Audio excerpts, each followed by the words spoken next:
Volume ಡೆಕೋಪೇಜ್ ಏನಪ್ಪಾ ಇದು ಅಂತ ಯೋಚನೆ ಮಾಡ್ತಿದ್ದೀರಾ?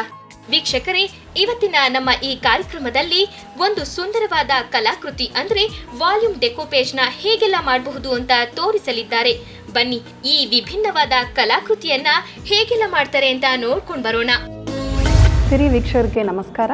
ನಾನು ಇವತ್ತು ತೋರಿಸ್ಕೊಡ್ತಾ ಇರೋದು ಸಾಸ್ಪೆಸೋ ಅಂತ ಒಂದು ಹೊಸ ಆರ್ಟು. ಇದನ್ನು ಸಾಸ್ಪೆಸೋ ಅಥವಾ ವಾಲ್ಯೂಮ್ ಡೆಕೋಪೇಜ್ ಅಂತ ಹೇಳ್ತಾರೆ.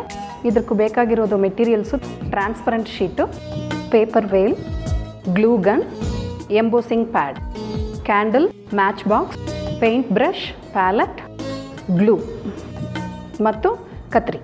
ಈಗ ಈ ಪೇಪರ್ ವೇಲ್ನ ಚಿಕ್ಕ ಚಿಕ್ಕ ಡಿಸೈನ್ಸ್ ಇದರಲ್ಲಿ ಪ್ರಿಂಟ್ ಆಗಿದೆ, ಇದರಲ್ಲಿ ಕಟ್ ಮಾಡ್ಕೋಬೇಕು.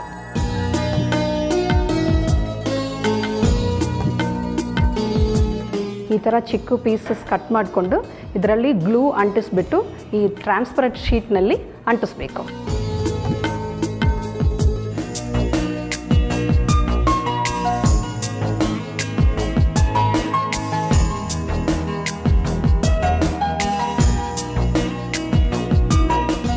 ಈ ಥರ ಡಿಸೈನ್ಸು ಮುಂದೆ ಕಾಣಿಸ್ಬೇಕು. ಇದು ಚೆನ್ನಾಗಿ ಒಣಗಬೇಕು, ಏನು ಯಾರ್ ಬಬಲ್ಸ್ ಏನು ಇರಬಾರ್ದು. ಇದನ್ನು ಈಗ ಕಟ್ ಮಾಡ್ಕೋಬೇಕು.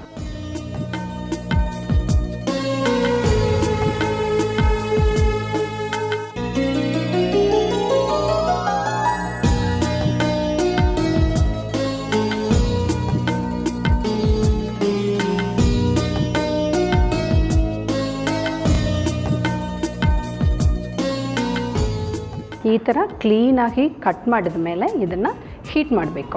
ಕ್ಯಾಂಡಲ್ ತೊಗೊಂಡು ಇದನ್ನು ಆನ್ ಮಾಡಬೇಕು. ಆಮೇಲೆ ನಿಮ್ಮದು ಎಂಬೋಸಿಂಗ್ ಶೀಟ್ ತೊಗೊಂಡು ಇದನ್ನು ಹೀಟ್ ಮಾಡಬೇಕು. ಈಗ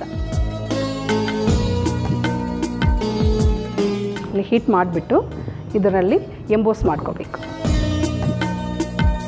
ಸ್ವಲ್ಪ ಬಿಸಿ ಇರುತ್ತೆ, ಅದು ನಾವು ಹೀಟ್ ಮಾಡುವಾಗ ಸ್ವಲ್ಪ ನಿಧಾನಕ್ಕೆ ಮಾಡಬೇಕು.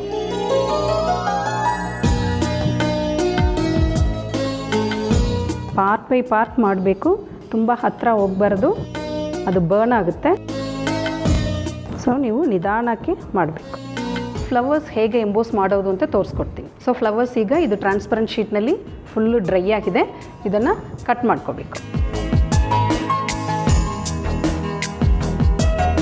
ಈ ಥರ ಚಿಕ್ಕದು ಪೀಸಸ್ ಕಟ್ ಮಾಡ್ಕೊಕೊಳ್ಳಿ. ಇದು ನಿಮ್ಗೆ ವರ್ಕಿಗೆ ಸ್ವಲ್ಪ ಈಸಿ ಆಗುತ್ತೆ. ಇದು ನೋಡೋಕ್ಕೆ ಸ್ವಲ್ಪ ಪೇಪರು ಇದು ಈ ಥರ 3D ಲುಕ್ ಬರುತ್ತೆ, ಅದಕ್ಕೆ ಇದಕ್ಕೆ ವಾಲ್ಯೂಮ್ ಡೆಕೋಪೇಜ್ ಅಂತ ಹೇಳ್ತಾ ಇರೋದು.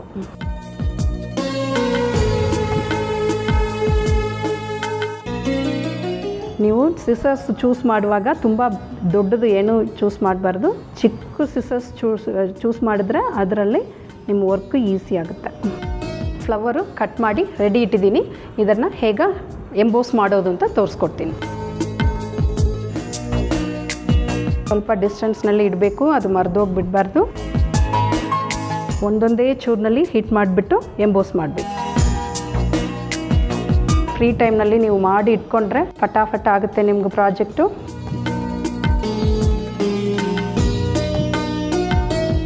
ಈ ಥರ ಒಂದು ಡೆಂಟ್ ಕೊಟ್ಟರೆ ನಿಮಗೂ ಫಿನಿಶಿಂಗು 3D ಥರ ಈ ಥರ ಬರುತ್ತೆ ನಿಮ್ಮದು ಫ್ಲವರ್ಸ್. ಈಗ ಈ ಥರ ಲೀಫ್ ಹೇಗೆ ಮಾಡೋದು, ಒಂದು ಫ್ಲವರ್ ಹೇಗೆ ಎಂಬೋಸ್ ಮಾಡೋದು ಅಂತ ನಾನು ತೋರಿಸ್ಕೊಟ್ಟಿದ್ದೀನಿ ನಿಮಗೆ. ಈ ಥರ ತುಂಬ ಫ್ಲವರ್ಸ್ ಆ್ಯಂಡ್ ಲೀವ್ಸು ನಾನು ಮನೆಯಿಂದ ಮಾಡ್ಕೊಂಡು ಬಂದಿದ್ದೀನಿ. ಒಂದೊಂದು ಶೇಪ್ನಲ್ಲಿ ಇರುತ್ತೆ. ಈ ಪೆನ್ ಸ್ಟ್ಯಾಂಡ್ನಲ್ಲಿ ಹೇಗೆ ಹಚ್ಚಬೇಕು ಅಂತ ತೋರಿಸ್ಕೊಡ್ತಾ ಇದ್ದೀನಿ. ಇದಕ್ಕೆ ಗ್ಲೂ ಗನ್ ಬೇಕು ನಿಮಗೆ. ಗ್ಲೂ ಗನ್ನಿಂದ ಈಗ ಗ್ಲೂ ಹಚ್ಬಿಟ್ಟು ಫ್ಲವರ್ಸ್ನ ಇಲ್ಲಿ ಹಚ್ಚಬೇಕು. ನೀವು ಎಷ್ಟು ಫ್ಲವರ್ಸ್ ಬೇಕೋ ಅಷ್ಟು ಫ್ಲವರ್ಸ್ ಅಂಟಿಸ್ಬಿಟ್ಟು ನಿಮ್ಮ ಐಡಿಯಾ ಪ್ರಕಾರ ಡೆಕೋರೇಷನ್ ಮಾಡ್ಕೋಬೋದು. ಇದು ಈ ಥರನೇ ಮಾಡಬೇಕು ಅಂತ ಏನು ರೂಲ್ಸ್ ಎಲ್ಲ ಏನೂ ಇಲ್ಲ. ನಿಮ್ಮ ಕ್ರಿಯೇಟಿವಿಟಿ ಮೇಲೆ ನೀವು ಅದನ್ನು ಡೆಕೋರೇಟ್ ಮಾಡ್ಕೋಬೋದು. ಆಮೇಲೆ ಲೀವ್ಸ್, ಇದು ಲೀವ್ಸು ನಾವು ಆಲ್ರೆಡಿ ಶೇಪ್ ಮಾಡಿ ಇಟ್ಟಿರೋದು ಲೀವ್ಸು, ಅದನ್ನು ಇದರಲ್ಲಿ ಈಗ ಇನ್ಸರ್ಟ್ ಮಾಡ್ಕೋಬೇಕು. ಈಗ ಇನ್ನೊಂದು ಲೀಫು ತಗೊಂಡು ಇಲ್ಲಿ ಫಿಲ್ ಮಾಡ್ಕೋಬೇಕು. ಇದು ಏನು ಹಿಂಗೆ ಮಾಡಬೇಕು, ಈ ಥರ ಲೀಫೇ ಚೂಸ್ ಮಾಡಬೇಕು ಅಂತ ಏನೂ ಇಲ್ಲ. ನಿಮ್ಮ ಬೇಸ್ ನೀವು ಏನು ತೊಗೋತೀರೋ ಅದ್ರ ಮೇಲೆ ಡಿಪೆಂಡ್ ಆಗುತ್ತೆ. ಇದು ನೀವು ಕ್ಯಾನ್ವಾಸ್ ತೊಗೊಂಡಿದ್ದೀರಿ ಅಂತ ಫುಲ್ಲು ಫಸ್ಟು ಎಲ್ಲ ದೊಡ್ಡ ಫ್ಲವರ್ಸ್ ಎಲ್ಲ ಅಂಟಿಸ್ಬಿಟ್ಟು ಆಮೇಲೆ ಹಿಂದೆನಿಂದ ನೀವು ಮೇಲೆ ಹೋಗಬೇಕು. ಇದು ನೋಡಿ, ಇದು ಬಂದು ಟಿಶ್ಯೂ ಬಾಕ್ಸು. ಇದು ಪ್ಲೈನ್ ಟಿಶ್ಯೂ ಬಾಕ್ಸು. ನಾನು ಈ ಥರ ವುಡ್ ಎಫೆಕ್ಟ್ ಕೊಟ್ಟು ಎಲ್ಲ ಸೈಡು ಪೇಂಟ್ ಮಾಡಿಬಿಟ್ಟು ಆಮೇಲೆ ಸೇಮ್ ಫ್ಲವರ್ಸ್ ಬೇರೆ ಡಿಸೈನ್ಸ್ ತೊಗೊಂಡು ನಾನು ಡೆಕೋರೇಟ್ ಮಾಡಿದ್ದೀನಿ. ಇದರಲ್ಲಿ ಈ ಪರ್ಲ್ಸ್ ಎಲ್ಲ ಇಟ್ಕೋಬೋದು ನೀವು ಬೇಕಾದರೆ, ಏನು ಬೇಕಾದರೂ ಇದರಲ್ಲಿ ಫಿಲ್ಲರ್ಸ್ ಥರ ನೀವು ಯೂಸ್ ಮಾಡಿ ಇಟ್ಕೋಬೇಕು. ಈ ಥರ ಸೆಂಟರ್ನಲ್ಲಿ ನಾನು ಪೋಲೆನ್ಸ್ ಇಟ್ಟಿದ್ದೀನಿ. ನೀವು ಬೇಕಾದರೆ ಪರ್ಲ್ಸು ಇಲ್ಲಾಂದರೆ ಈ ಥರ ಕಲರ್ ಗ್ಲಿಟರ್ಸ್ ಸಿಗುತ್ತೆ, ನೀವು ಅದನ್ನು ಯೂಸ್ ಮಾಡ್ಕೋಬೋದು. ನಿಮ್ಮ ಫ್ಲವರ್ಸ್ ಏನು ಬೇಸ್ ನೀವು ತೊಗೊಂಡಿದ್ದೀರೋ ಅದರ ಮೇಲೆ ಈ ಸೆಂಟರ್ನಲ್ಲಿ ಪೋಲೆನ್ಸು ಇಲ್ಲಾಂದರೆ ಗ್ಲಿಟರ್ ಬಾಲ್ಸು ಇಲ್ಲಾಂದರೆ ಪರ್ಲ್ಸು ಏನು ಬೇಕಾದರೂ ನೀವು ಇಟ್ಕೋಬೇಕು.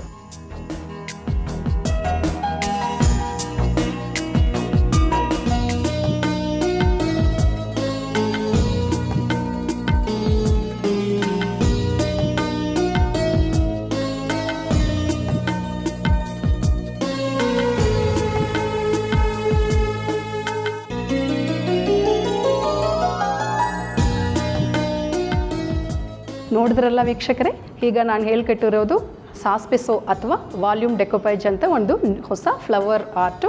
ಈ ಥರ ನೀವು ನಿಮ್ಮ ಮನೆಯಲ್ಲಿ ಎಲ್ಲ ಮಾಡಿಬಿಟ್ಟು ನೀವು ನಿಮ್ಮ ಮನೆ ಅಂದದನ್ನು ಹೆಚ್ಚು ಮಾಡ್ಕೋ. ವೀಕ್ಷಕರೇ, ಮನೆಯ ಅಂದಕ್ಕೆ ಸುಂದರವಾದ ಕಲಾಕೃತಿಗಳು ಬೇಕು. ಈ ಪೆನ್ ಸ್ಟ್ಯಾಂಡಿಗೆ ಹೇಗೆಲ್ಲ ಸಿಂಗಾರ ಮಾಡಿದ್ರು ಅಂತ ನೋಡ್ಕೊಂಡ್ರಲ್ವಾ? ನೀವು ಹಾಗೆ ಇಂತಹ ವಾಲ್ಯೂಮ್ ಡೆಕೋಪೇಜ್ ನ ರೆಡಿ ಮಾಡಿಕೊಂಡು ನಿಮ್ಮ ಮನೆಯ ಅಂದಕ್ಕಾಗಿ ಬಳಸಿ.